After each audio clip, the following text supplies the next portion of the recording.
कि किसी भी धार्मिक न्यास परिषद के किसी मंदिर मठ में कोई मुस्लिम को मैनेजमेंट कमेटी में डाला जाता है? तो क्यों? तो इस सेकुलर स्टेट में वक्फ बोर्ड में क्यों होगा? समानता का अधिकार उसके ऊपर भी है, हमारे ऊपर भी है, तो है। और इस तरह की टिप्पणी करना और माने निंदनीय है, अति निंदनीय है ये। सर, आप तो विधानसभा के अध्यक्ष रह चुके हैं, आप इस बात को समझते हैं।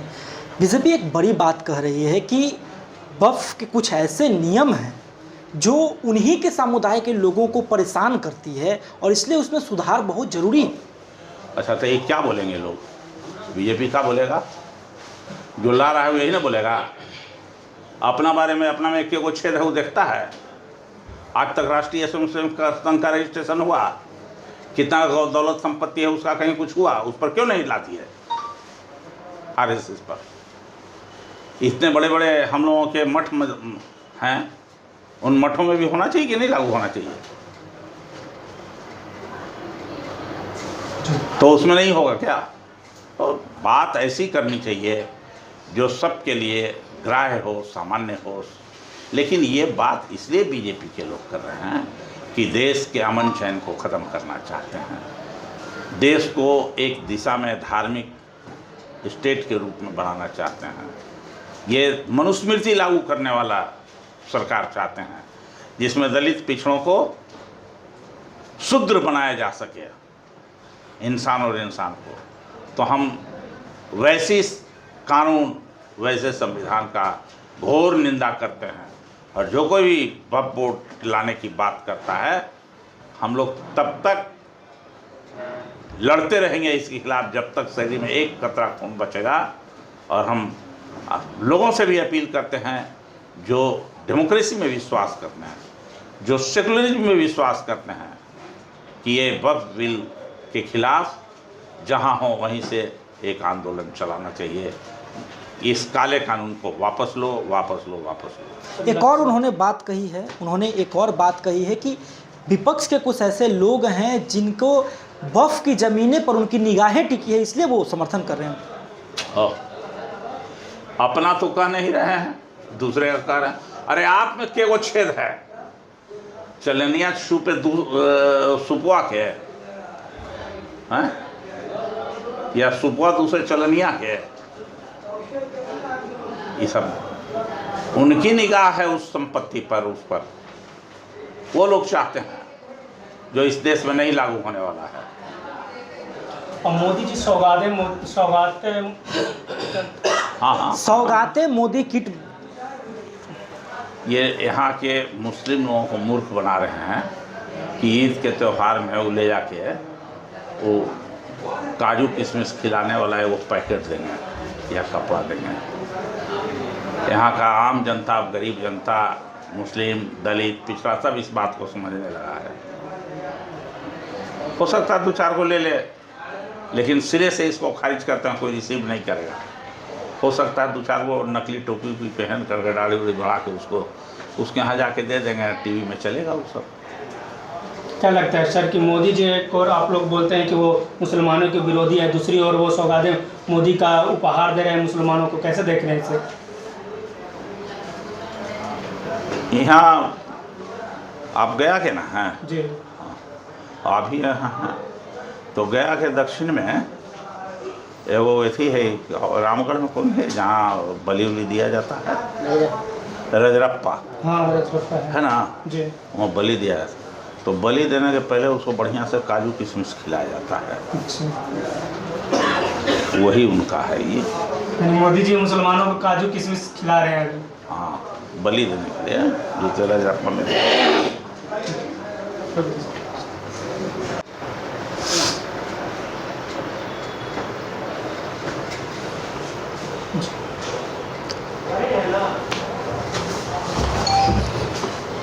सर, बीजेपी के एक नेता हैं नागमणि तिवारी, वो बोल रहे हैं कि जितने भी जय भीम बोलते हैं वो क्रिमिनल है। सर, इसको आप कैसे देखते हैं? अरे हम तो क्रिमिनल हैं, अगर हम क्रिमिनल हो जाए तो मेरा भाग चमक जाएगा। अच्छा, हमारा भाग्य चमक जाएगा जब मैं अपराधी हो जाऊंगा जय भीम बोलने के कारण। और हम चाहते हैं कि जितना देश का दलित पिछड़ा आदिवासी है वो सब जय भीम बोल के अपने आप को अपराधी कहा ले। यानी आपराधिक बनने के लिए तैयार हैं, बट जय भीम छोड़ने के लिए तैयार नहीं है। ठीक, छोड़ने के लिए नहीं, ठीक है। अरे जिसको डर लग रहा है जी, तो जय भीम सुन करके लोगों को बहुत आजकल लूज मोशन शुरू हो जाता है, इसलिए ही बोल रहा है अपराधी। जी। आरजेडी की ही एक नेता है, वो बोल रहे हैं कि जो जय मोदी, जय भाजपा और जय गोडसे बोलते हैं, वो अगर जय भीम बोलने पर वो अगर हम लोग को क्रिमिनल बोल रहे हैं तो वो आतंकवादी हैं। इसको कैसे आप देखते हैं? कौन क्या बोला हमसे, उदाहरण देने के लिए माए दूसरे का। जीतन राम मांझी जी बोल रहे हैं कि वक्फ बोर्ड जो विरोध कर रहे हैं ना वो सारे हैं जो कठमुल्ले हैं। कैसे देखते हैं इसको? आदरणीय जीतन राम मांझी जी का मैं बहुत सम्मान करता हूँ, बुजुर्ग नेता हैं जी। तो जब उम्र हो जाती है 80 के बाद तो कभी कभी मिजाज उनका गड़बड़ा जाता है। बैठ जाइए आप, और भूलने उलने भी लगता है आदमी। जैसे हमारे मुख्यमंत्री जी गड़बड़ाए हुए हैं ना, वैसे ही आजकल जीतन राम मांझी जी गड़बड़ा गए, इसलिए उनको ये सब दिखाई पड़ रहा है। एक समय था या आज भी है, अगर डॉक्टर भीमराव अंबेडकर का संविधान नहीं होता तो जीतन राम मांझी नहीं बन सकते थे। सर ये कठमुल उसी संविधान के कारण जीतन राम मांझी को पढ़ने लिखने का मौका मिला, बीए पास किए, आरक्षण से नौकरी प्राप्त किए। यह सब उनको प्राप्त हुआ है संविधान के कारण। और जिस संविधान ने उनको ये अधिकार दिया पूरे परिवार को उनके, लेकिन अब तो थोड़ा सा कहे ना कि गड़बड़ा गए हैं उम्र के अनुसार, वो गड़बड़ा गए हैं उम्र के अनुसार। और अभी जो हैं, कुछ ही साल पहले मंत्री जब नहीं बने थे यहाँ, तो पटना में ही कई बार वो स्टेटमेंट दिए हैं, अभी भी है उनका, कि मनुवाद और ब्राह्मणवाद के खिलाफ, और रामायण को काल्पनिक रामायण कहा था उन्होंने। ये झूठ का लिखा हुआ है, ये उनका कहा हुआ है, जो मैं कर रहा हूँ नहीं कर रहा। और फिर उनको जब पकड़ा लोग जब बीजेपी के तरफ चले गए तब तुरंत अस्वीकार भी किए, तुरंत धोती खोल के भागे। आप बहुत सारे लोगों को बुला करके खाना खिलाए, कुछ दान दक्षिणा भी दिए, पैरूर भी धोए उनका, माफ़ी मांगे तो इनको लोग माफ़ किया। अभी देखा है कि उसी तरह के आचरण में वो लगे रहते हैं अभी, तो उसी का परिणाम है। चूँकि उसी से हो गए दिल्ली में मंत्री, तो मंत्री बनने के बाद उनको लग रहा है कि भगवान वही लोग हैं, भाजपा के लोग। मोदी जी भगवान हैं, क्योंकि उनकी कृपा से हो गया। अब पीछे से उनका बेटा जो है उनको इंजेक्शन देते रहता है छुट्टी काट के, यही बोलिए तो बेचारे बोल देते हैं। वैसे आदमी गड़बड़ नहीं है, ठीक है। तहिया बिहार में मुख्यमंत्री जी को जैसे लोग घेर के बोलवाता है, वैसे उनको घेर के ही लोग बोलवा रहा है बालों पर। और जो कठमुल्ला वो बोल रहे हैं, जिस संविधान ने जीतन राम मांझी को अधिकार दिया, समानता का अधिकार, जिसके कारण वो पढ़ाई लिखाई किया और मंत्री बने और एमएलए बने, जिसे, और उसी संविधान ने भारत में को सेकुलर स्टेट घोषित किया,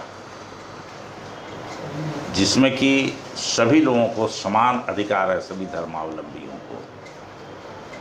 तो आज तो जो अल्पसंख्यकों के खिलाफ बोलने का मतलब है भारत के संविधान का विरोध करना, डॉक्टर भीमराव अंबेडकर के संविधान का विरोध करना, डॉक्टर भीमराव अंबेडकर का अपमान करना, ये है। और ये वक्फ बोर्ड बिल पर बोल रहे हैं, अरे वो तो ज्ञानी आदमी है, पढ़े लिखे आदमी है। आज तक बोध गया टेम्पल में गैर हिंदू, गैर बुद्धिस्ट लोग हैं, उनको गैर बुद्धिस्टों को भी स्थान दिला पाए क्या? उसमें हिंदू का भी मैनेजमेंट कमेटी में है तथाकथित नाम, आंदोलन चल रहा है, उसके बारे में एक शब्द आज तक नहीं वो बोले। बोलना चाहिए कि नहीं बोलना चाहिए? बोलना चाहिए, लेकिन आज तक नहीं बोले। तो बोल दिए ये वह